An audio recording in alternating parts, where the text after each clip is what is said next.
and welcome to the Rocks and Roots podcast. I am one of your hosts, Tumbles, and with me as always is...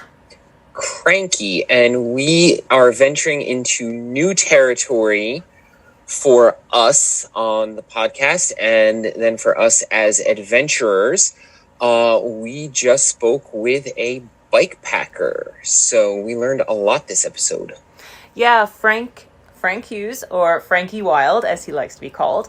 I've known Frankie for about 4 years now. We met at our gym. He was working at the gym, and he was actually starting his training for his cross-country bike touring trips that we fully get into in this episode. So this will be part 1 of 2.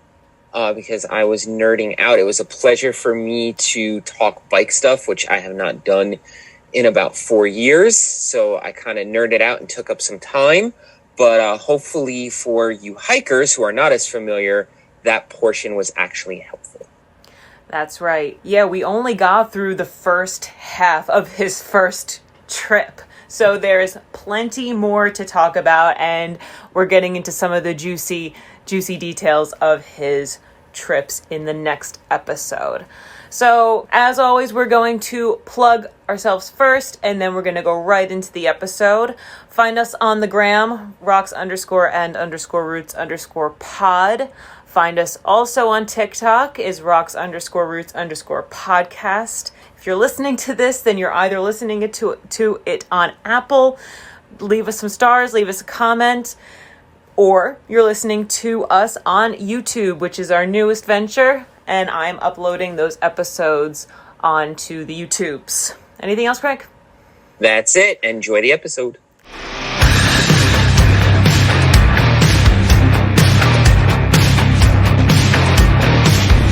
Well, good evening, Frankie. It is so lovely to chat with you this evening. It's great to be with you both. I'm really looking forward to this since we discussed it. Oh, fantastic. Now, bikepacking is totally a new avenue for us since we talk about running, we talk about hiking, and we talk about backpacking.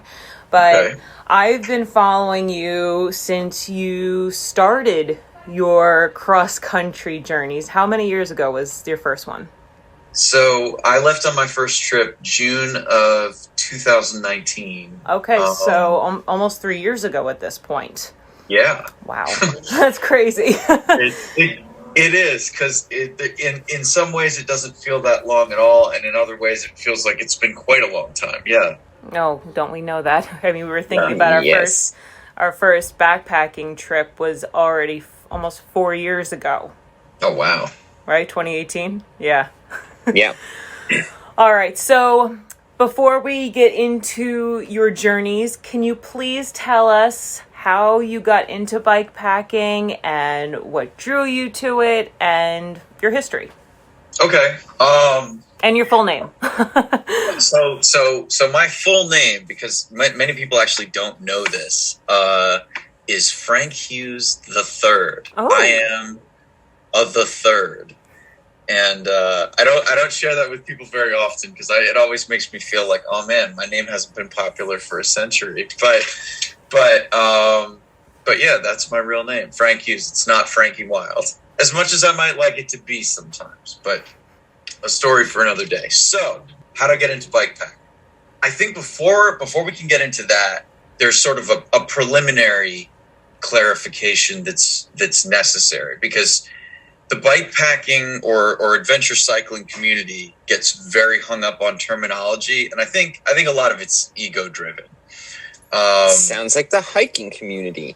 Yeah, it's interesting how, similar personalities end up in similar circles.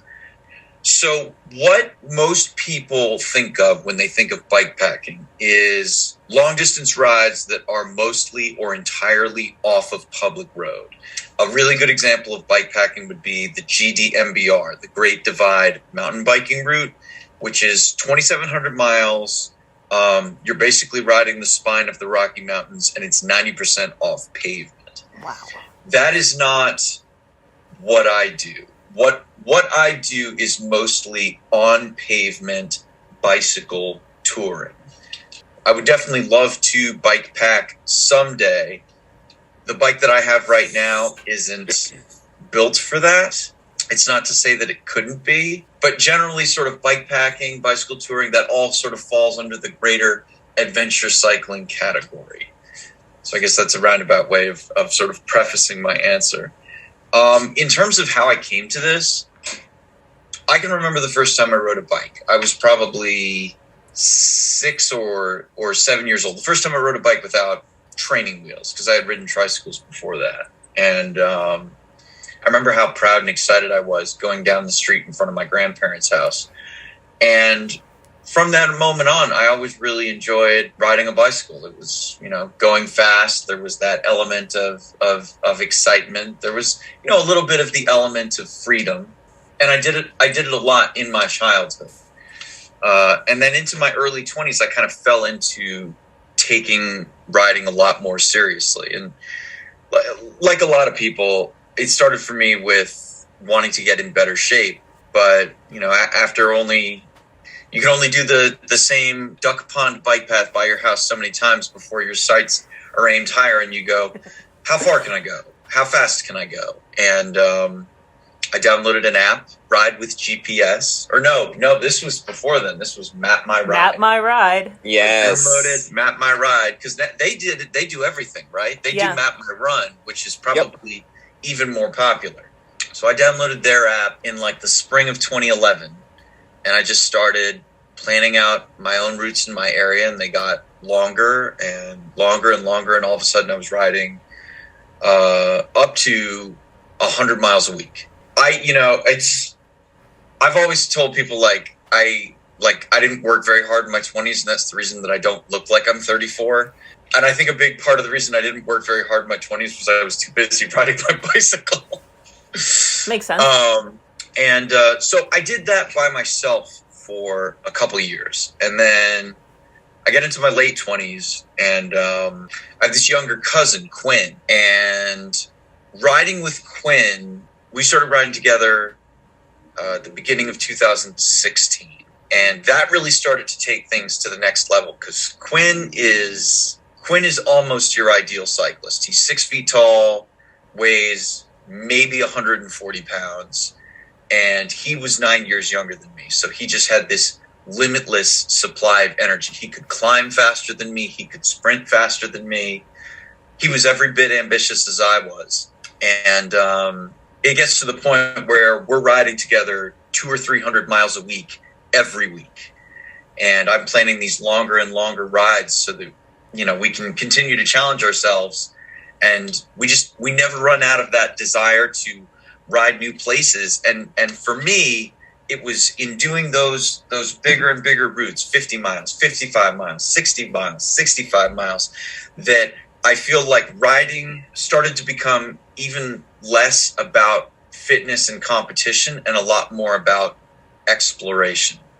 Because at this point, I had been hit on a bicycle in 2014. And after that, I stopped riding in New Jersey for a while because I was scared of being hit again. I'd love to give you some details of the accident. I have no memory of it. Oh, okay. Well, there goes that question. Yeah. Wow. The guys at the bike shop who looked at the damage to my bike say that I got hit and that the police report that followed the accident that the driver is lying. I don't know. It's at this point so far in the past, it doesn't matter, and I don't have any long-term injuries, so it is what it is. But that scared me enough that I started riding in Rockland and Orange County, New York, to get away from the traffic. So how far would you have to travel, to drive there? So I started driving up to Sloatsburg and West Milford. When I lived in the suburbs, my parents owned a house in Glen Rock, New Jersey. So I would drive about 30 to 35 minutes to get to the place where I would park my car, take my bike out, and go do rides. That's not and then bad. eventually I kind of ran out of roads that I didn't know. And now I was driving all the way up to Warwick, New York, at about an hour at a time, to go and take even longer rides that would take you further north up to the black dirt country, Pine Island, and all that beautiful land where they grow onions and garlic. And so when I would go and do bike rides from like my late 20s onwards, they were like day-long investments, because at some points I'd be driving up to an hour to get up to where I was going to ride. I would never go up there without riding for at least 3.5 hours, and then drive home an hour. This sounds very familiar. Yeah, I can't imagine it's that much different than what you do, because if you want to see the really good stuff, this, the nature that's not developed, that's not spoiled, you got to get in the car and go. Yes. Oh yeah, definitely. So before we go very much further, can you just, I know we did this in the intro, but can you just give us a very, very quick resume? Like my longest ride was across the country, this many miles, like that type of thing. Absolutely. I have done 3 tours. My first tour was from Minneapolis, Minnesota to Seattle, Washington. We rode through several national parks, and I was on the road for 66 days and covered 3,087 miles. Wow. My second tour was in the winter of 2020, and I started in Austin, Texas, and rode all the way to San Diego, California. I went through 4 states. I spent a week in Mexico in the coastal city of Ensenada, and I covered 2,500 miles in 47 days. Wow. My most recent trip was in the summer of 2021.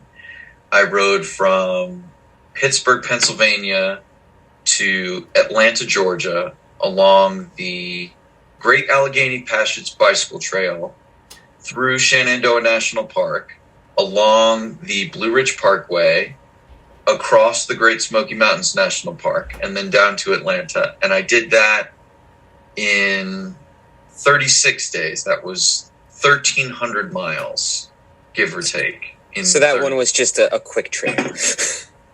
I guess so. It's yes. They've gotten progressively shorter, which is not what I would have wanted, but No, the trip through Shenandoah and the Smokies, that sounds incredible. I'm gonna rework our outline here a little bit, but so thank you for that, first of all, and then I'm very glad that you gave us a distinction between bike packing and bike touring. Mm-hmm. So I'm assuming that bike packing, if it is off-road, uses a mountain bike, and then bike touring, if you're on Skyline Drive and roads, a road bike, or like a hybrid at the very least. Yeah, you're close. Okay. Bike packing bikes generally have, depending on the severity of the kind of trails you're doing, because some people bike pack on things as simple as unpaved roads. Other people like to bike pack on nothing short of single track trails, the kind of trails that people hike on. Yes. And in those sorts of instances, you're riding with either a front shock or a full suspension mountain bike.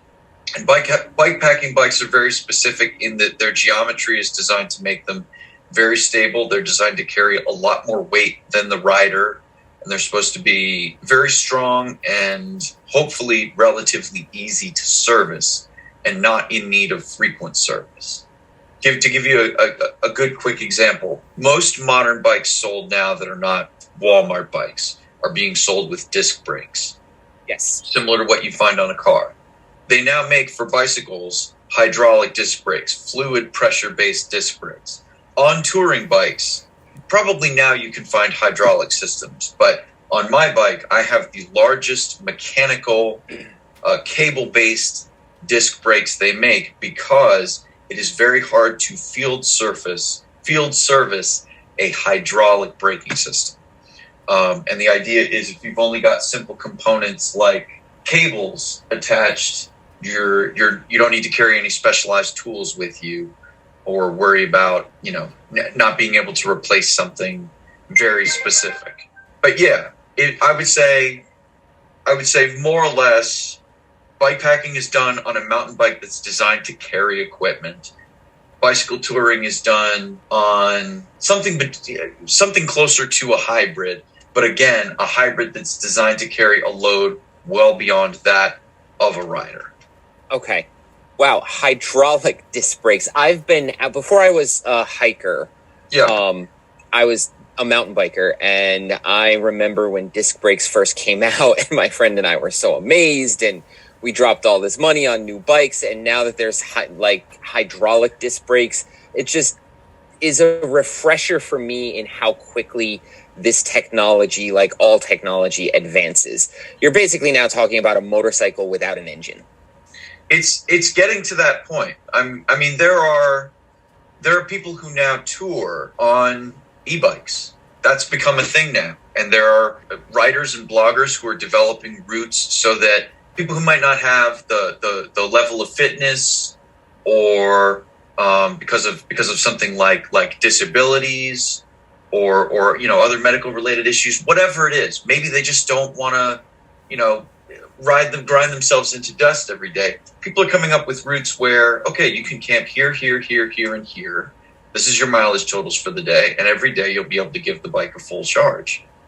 So now touring is becoming more and more accessible to everyone, which I like, in that more people understand what it is that I enjoy so much. And a small part of me is like, oh, well, it's not that special anymore. We can identify with that, and then you're dealing with, well, if people are using e-bikes, they're probably taking different routes than you do. I was going to say you're probably dealing with more people out there and potential overcrowding. But if people are planning their route around charging stations, that's probably different than what you do, I'm imagining. Yeah, that's definitely a factor. If you're riding an e-bike, if that's a limiting factor to where you're touring, there's places I've gone you can never go. Which not to be exclusive, not to be exclusionary, but I like that. I like that I've been places that have been remote. I like that I've been places where I've been the only person within a mile of my surroundings. Well, that goes back to what you were saying about how this is for you exploring. It is about the riding, but it's also a large factor is exploring. So that totally fits in with that. That's absolutely. Yeah, completely understandable. So, I'm sorry.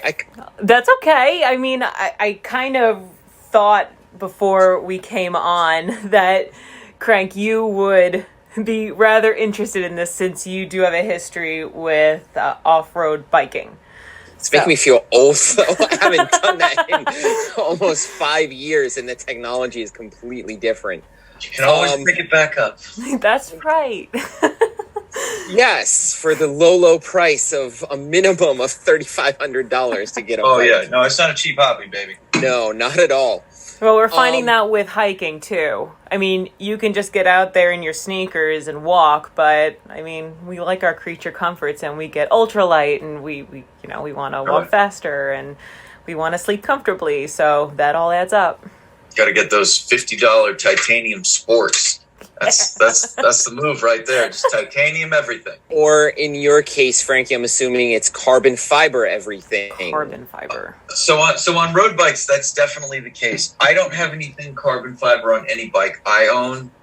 Carbon fiber is really strong. There's nothing lighter that you can put on a bike. What they use in Formula One cars, and it is what they use in Formula One cars. I'm very impressed you know that.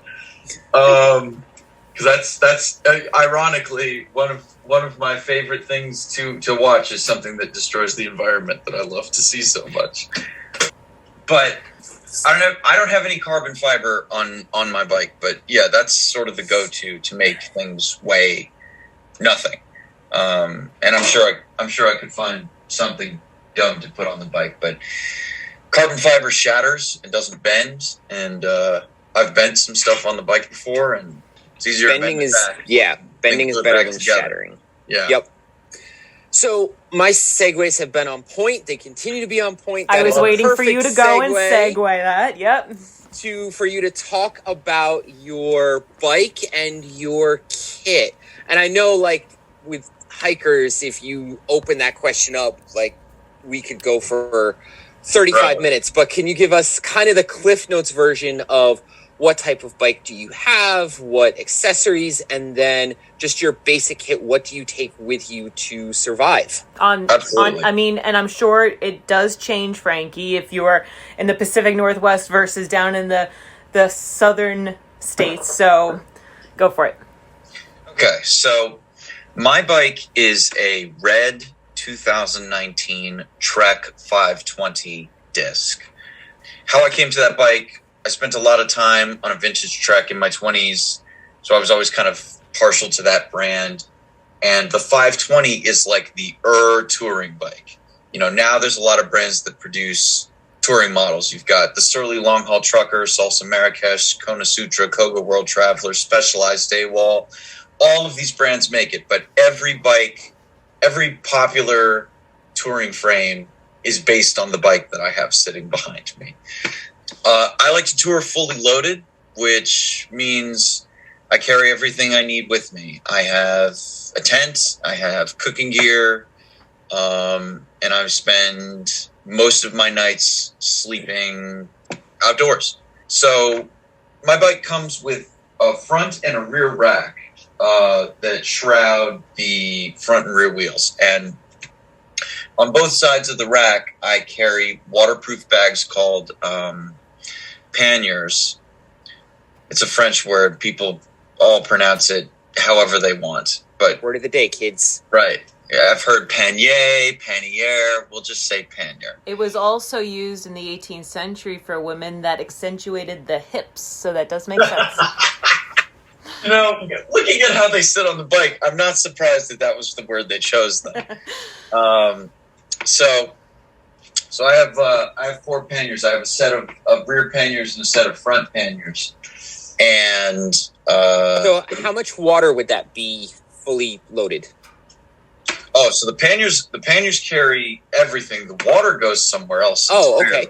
Water. So most bikes you see, they'll kind of have a triangle at the middle of the frame where you'll see people put water bottle cages, hold their bottles. Mhm. That's fine for a day ride.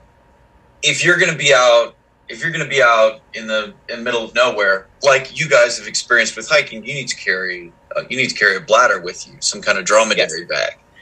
So I went to a company in Arizona that custom makes frame bags, bags that Velcro strap into the triangle of your frame.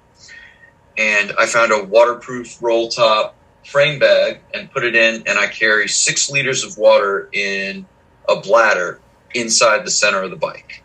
That was something I started doing after the first tour, and I specifically arrived at that solution because, as you know, water is heavy, and I needed something that could swing very easily to be as close to the center of balance of the bike as possible, and the only place that made sense to me was as low as you can get it between your legs, and that is where the frame bag came from, and it's worked out really, really well. And so I have rear panniers, front panniers. I have a frame bag. I have a handlebar bag. That's generally where all the most important stuff goes. Credit card, bear mace, knife, flashlight, snacks. You know, all things that Very accessible. Right. I do have water bottle cages that sit behind my handlebars. They Velcro strap to them. Not a great solution on a road bike because it raises your center of gravity, but on a touring bike, it makes everything so convenient.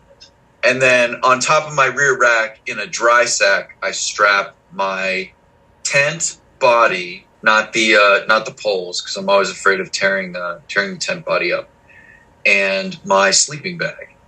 And all in all, I would say on the second trip, my bike probably oscillated between 90 and 110 pounds, depending on how much food and water I was carrying.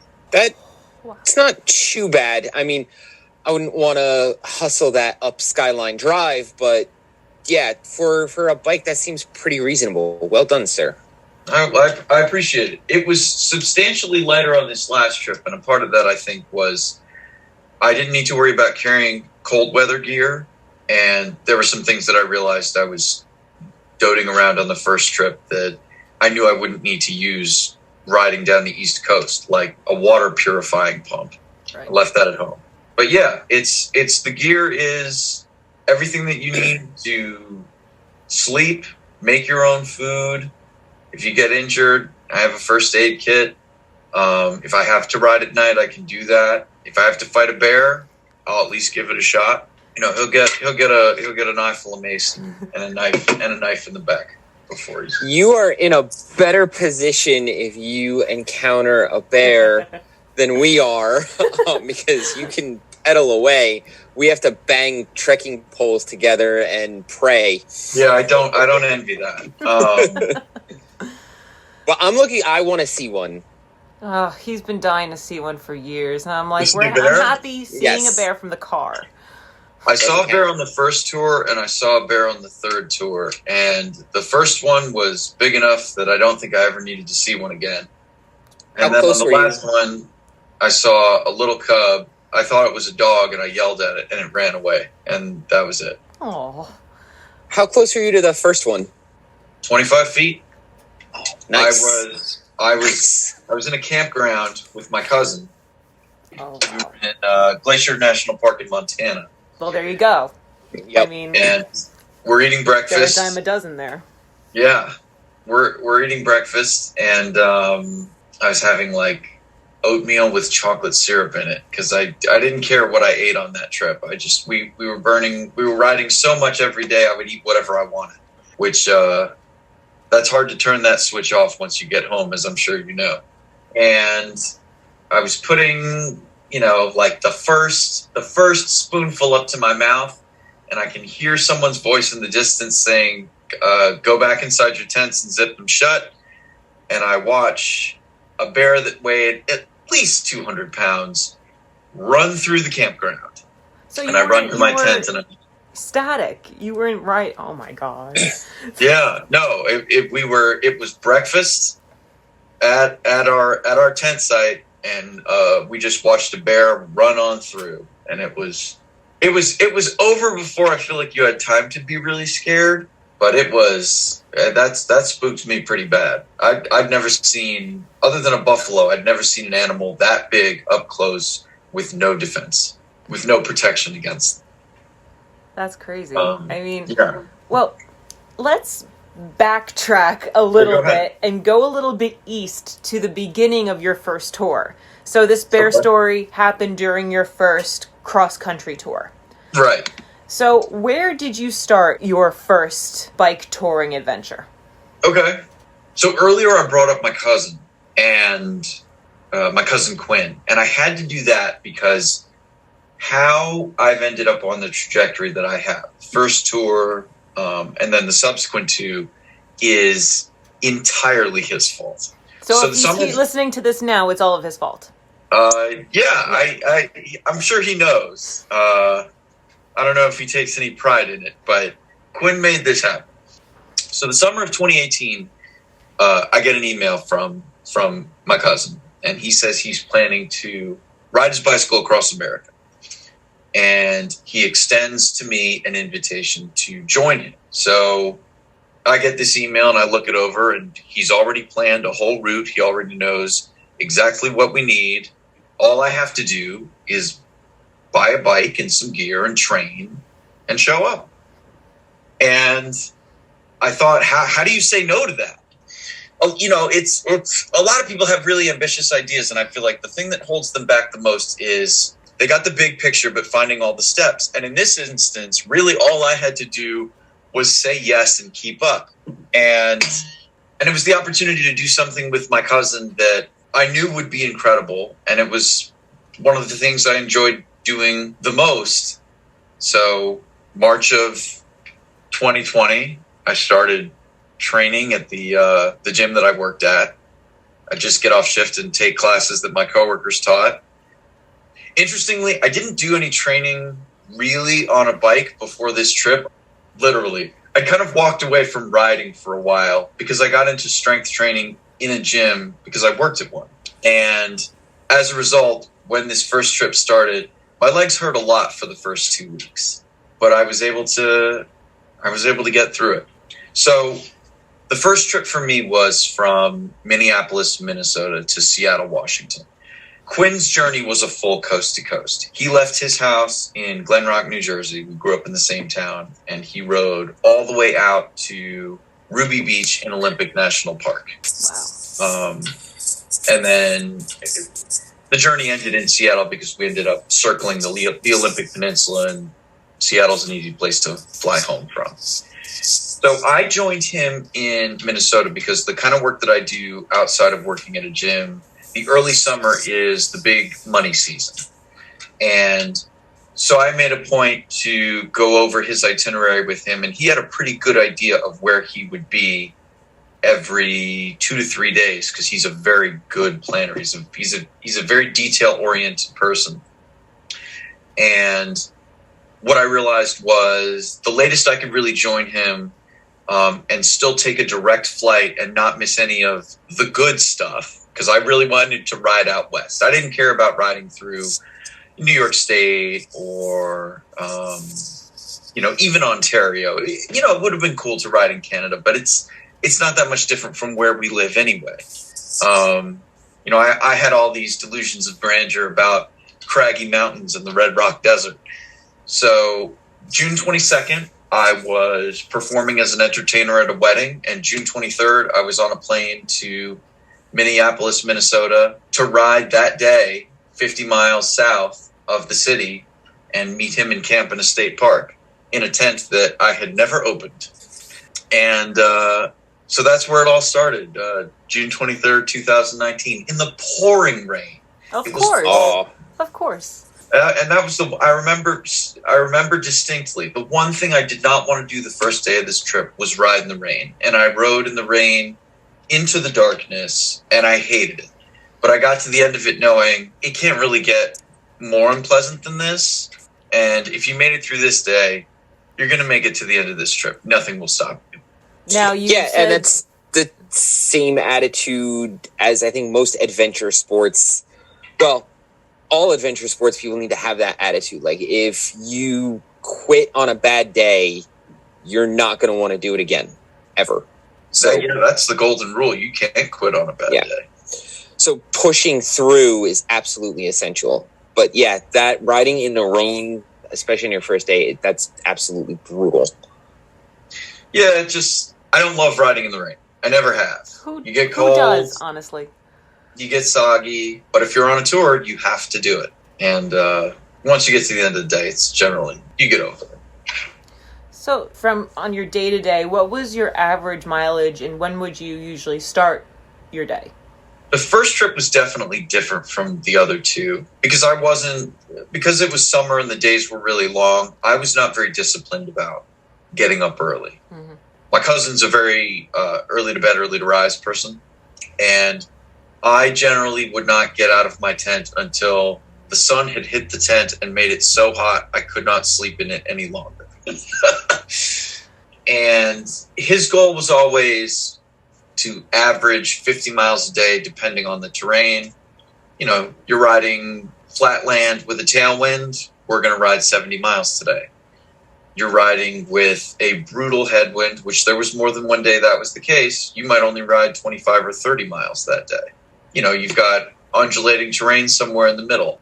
A lot of times what ultimately dictated our itinerary for the day was, where's the next place we can sleep? Now I'm not so bothered about the idea of stealth camping because I've done some of that. I've camped on land that was either Bureau of Land Management land or was private land, and I just knew I wouldn't get caught, which is easy in the Southwest. But for that first trip with my cousin, we were pretty adamant that we wanted to camp places that we knew we would have access to bathrooms, access to electricity, or at least places where people would know where to find us. So oftentimes it would be, we're going to ride 70 miles today because that's the next place we can really sleep. And we would. But so, go ahead. When we're hiking, a lot of times we're in close proximity and we're talking, but there are times when we split up. And a lot of hikers do this in a group. There are times when you split up and you don't see each other till the end of the day. Is it kind of like that, or how does the dynamic of riding with someone else long distance work? So the trip with my cousin, he generally had a rule that we need to be able to see each other. Okay. And that was largely a safety concern. Yeah. Because you're riding on public roads, things that are entirely out of your control, like cars, not so much wildlife, but other forms of transportation. Someone could make a silly mistake and ruin your day. Or you could end up with a flat tire. And once that happens, you could be stuck still for 30 minutes. And changing touring tires is not always very easy because their construction is very strong and durable. It's very hard to get them on and off a rim. So if someone has to stop for more than 10 minutes, you may never see them again in a day. And if they have a bigger problem, they may never be able to get to you. So I would say riding in a group, splitting up when there's the opportunity to get lost, get hit by cars, have mechanical problems that you can't solve yourself. My cousin is a bicycle mechanic. I am not. And he's bailed me out on more than one occasion. Yeah, I would say as a general rule, everybody's got to stay within eyesight of one another. Okay. Yeah, that philosophy is very different than the hiking philosophy. I mean, there are groups who hike that have that rule or stick together, but generally a lot of times on long distance trails, groups will just split up for, I'll see you at camp, I'll see you at the next shelter. But that makes total sense since you have completely different factors like cars and such. So, awesome. I think that makes sense to me. You know, one of the things that I dealt with on this last trip, I took a couple friends with me for the first, some of them came for the first few days, some of them came for the first week and a half. We can get into the stories therein a little later. But one of the issues that I ran into is that, not everybody has the same skill set. Not everybody's going to know the route as well as I am. Potentially you could get lost. Not everybody can fix their own bike. And when you've got that big disparity in the ability to be self-supporting, which I think may be more of an issue among cyclists than hikers, because if you're going to go hiking, you need to be prepared to, be a one-person army. If you go riding with a group, you could be literally someone who only knows how to push pedals, and provided nothing bad happens to you, you can do literally everything everyone else does. So yeah, I can see why there would be a distinction there. But sometimes it is nice to be alone, sure. I mean, overall, did you mentioned some of these worst case scenarios. Did you experience any of these during your first tour? Obstacles, big or small? Yes. So the biggest obstacle that I ran into on the first trip, and I would probably say every trip, has been the weather. Yeah, the first trip was a summer trip, so there was a lot of scalding hot days where you were drinking a gallon or more of water while you were on the bike. Couple stormy nights that were a little scary. Some days with really, really brutal headwinds. At times, there was some really challenging terrain. But the terrain, I almost would say, doesn't count that much because that's why you're out there. Some of the steepest roads I've ever climbed are the Black Hills in South Dakota. Also, some of the best views I've ever seen. But there's a couple sort of standout obstacles. About 2 weeks into my first trip, my cousin and I collided with each other outside of Badlands National Park. I had just come over a crest. We were riding a farm road next to Interstate 90. And I came over this crest, and it was the first time I had seen any of the Badlands. So you've got all that rock that looks like the surface of Mars. And at this point, we had been riding this farm road that paralleled the highway for like 2 or 3 days. Mm-hmm. So we could just ride in the middle of the road, didn't have to look behind us or in front of us at anything, and looking at your phone while you're on the bike, and you don't have a care in the world. So I stop in the middle of the road in awe of this to take a picture. And Quinn comes over the crest and sees the same thing, but instead of stopping, he just pulls out his camera phone and puts it in front of his face. and hits me from behind at about 15 miles an hour. And I watched my cousin go over my right shoulder over his handlebars. And I thought, I've ruined the trip. No. He's going to have a broken collarbone, ribs, arm, wrist. His bike will be destroyed. My bike will be destroyed. And amazingly, this kid, probably because he was 22 at the time and weighs nothing.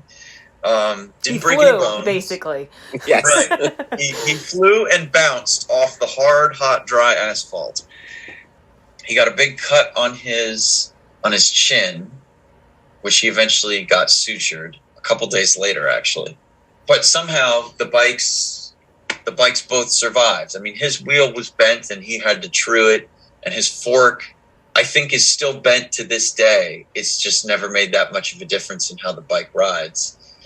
I bent my chainstay. I bent the back of the bike and it wasn't shifting right for a few days, but it worked just well enough that I was able to ride 5 more days until we got to a real bike shop, and then they were able to straighten the frame. A lot of people argue online about what material to make frames out of, and they do make carbon fiber touring frames, but they're not really serviceable. And they do make aluminum frames, which are lighter than steel, but you can basically crash them once, and if you don't bend them back right the first time, you have to throw it out. A steel bike, you can smash up again and again and again. And fortunately, Vixen is steel, so they were able to bend it back, and it worked well the rest of the trip. But I would say weather was a big obstacle. You know, mechanical issues happened occasionally. You get flats here and there. Both of us were fortunate that neither of us broke a chain, but we carried components for that. There's one night in kind of to put a period on weather being an obstacle. There's only one time in my life where I've really thought this might be it. You might be about to die. And that was in a tent after midnight in Murdo, South Dakota. My cousin and I were riding across South Dakota as fast as we could to get to the Badlands. This is 2 days before we run into each other. We ride until the sunset. We get into this town. Murdo is a great name for a town, by the way. Yeah. It's great or not, it's one I'll never forget. There's not much there to see. So we get to Murdo, and there is nowhere to stay except a Super 8 motel. And both of us are cheap and not going to spend whatever it costs to spend a night in a hotel when we should be perfectly fine outside. So this might have been the only time we stealth camped on this trip, actually. We wait for the sun to go down. We made dinner at a baseball field, like a peewee baseball field, and then we camped on the other side of trees right on the edge of town, put the tents down, went to bed. And at about 11:45 at night, my cousin runs over to my tent and he's banging on the tent door saying, "You have to restake your tent and we have to lay the bikes flat right now." And I get out of my tent and I look up in the sky, and something bad is coming because there's lots of lightning and clouds that are interesting shapes. So we restake the tents and lay the bikes flat, and I get back in my tent and I put on my eye mask and put in my earplugs and tell myself, "All right, you're going to be fine. I'm going to sleep through this." Then the rain starts, and the rain's pretty loud, and then the hail starts, and the hail is too loud to ignore. And then the wind starts. And when I started to get really worried was when one of the stakes that held my rain fly into the ground got ripped out. And then the other side got ripped out. Now the rain fly is pressed against the tent, and there is water coming up into the tent, I guess because of air pressure. So now I've got water slipping under the rain fly and over the base of the tent body into the tent next to me. And then the wind starts to get strong enough that it starts to collapse the tent on top of me. So I'm now sitting up in my sleeping bag, shivering, using both arms, holding the tent, trying to keep it shaped so that, because I'm terrified that it's going to pick up in the wind. And it was right around that time that it was so loud, and there was this strobe light of lightning coming through the tent at me, that I thought, at the other end of this is a tornado. And you, at this point, you can't run from it. There's nowhere you can get to. Yeah. You're probably going to die if there is a tornado and it gets to you, and there's nothing you can do about it. And I remember having this moment where it was just, you can't panic right now because you can't change the outcome. Whatever's going to happen, you can't change it. So just get to the next minute. And it felt like forever, but in reality, it was only about probably an hour and 15 minutes that I was sitting up with my arms pressed against my tent, trying to keep it from collapsing on top of me, and just hoping that what felt inevitable wouldn't happen. And so you reached that point of acceptance, which is a very scary place to be.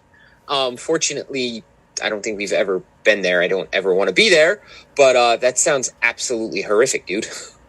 It left a lasting impression. I didn't sleep outside for like the next 5 days. I made a point for the next 5 days that everywhere we got to, I spoke to someone in person and told them, a couple days ago, I camped outside in a storm that I thought was going to kill me. I can't do it again. I cold called churches in Kadoka, South Dakota, where the mayor let me into the Lutheran church. Thank you, sir. Mayor Harry. Never forget him. I stayed at a church in Interior, which is the one town inside of Badlands National Park. I want to say it was Pastor Kevin who let me in. And then I stayed in a Catholic church in Wilde, South Dakota. And then I was fortunate that my cousin and I met some fellow adventurers who put us up in their home in Rapid City, South Dakota. But yeah, that was scary, and it left a lasting impression on me. It really did. I would be checking the weather all day, every day. I bet. From that point forward, to make sure that we weren't going to get caught in a storm, and if that looked likely, that we could find a place to stay indoors. I haven't been that scared on a bike since. And there's nothing you could do. So like the storm just rolls over and eventually things calm down, or what was the resolution? I'm assuming that's what it was. Yeah, it was, after about an hour, it started to get quieter, and the wind wasn't pushing so hard on my arms, and eventually the hail stopped, and I got to the point where I realized, I guess I'm not going to die tonight, at which point I shout to my cousin, who's in his own tent. Yeah, how is he feeling throughout all of this? 15 feet away, I asked him, Quinn, are you still alive? And he was like, oh, I'm so sorry. And it was very clear he'd been crying. And we just talked about how scary that was. And I asked him, how fucked up is your tent? And he was like, it's holding together. And the poles on my tent, which I've actually since given to a friend, were permanently bent by that night. Not much, but enough that you could tell they didn't come that way. Right. And finally, once it had gotten quiet enough, and I'd realized it, this intense euphoria set in, and I was singing Rage Against the Machine and Pearl Jam songs, along with my, off my iPhone at 4:00 in the morning, and no one, whether anyone could hear me or not, I didn't care.